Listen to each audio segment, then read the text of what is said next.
Jesus was welcomed into the city of Jerusalem by the faithful waving palm fronds as he rode in on a donkey. But why a donkey?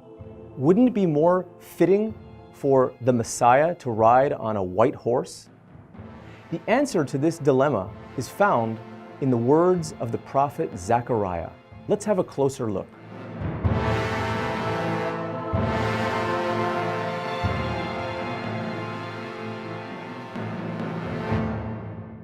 Hi, I'm Jonathan Lipnick, a professor at the Israel Institute of Biblical Studies.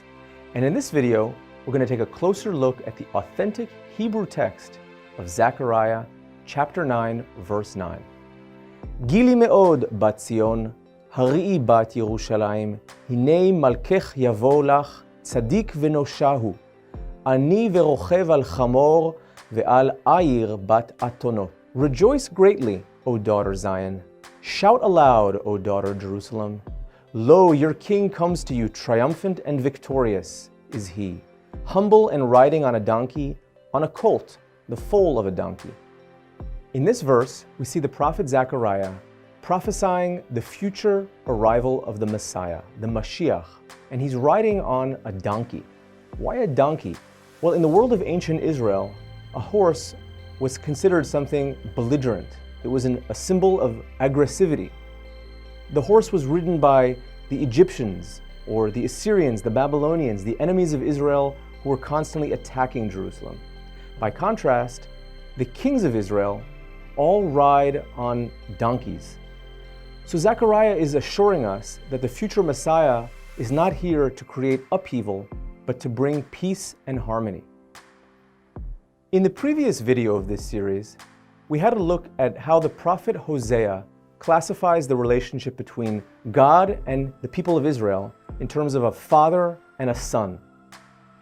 In this video, we see the prophet Zechariah using a variation on that same metaphor, where instead of the people of Israel, it's the city of Jerusalem being depicted as a beloved daughter, Bat Zion, the daughter Zion. Why this shift between masculine and feminine? Well, in Hebrew, every noun can be classified in terms of a gender, masculine or feminine. And the word for a nation, a people, am, is a masculine noun. And therefore, it would make sense for all those metaphors to be classified in a masculine sense as a son, a beloved son, as Hosea does. But in the case of a city, the Hebrew noun kiryah or ir is a feminine noun. And therefore, it would make sense for the prophet Zechariah to use the analogy, the metaphor of a beloved daughter. This is yet one more reason why reading the Bible in the original Hebrew gives you added meaning into the layers of scripture that you never would know when reading in translation. In the next video, we'll take an in-depth look at the words of the prophet Micah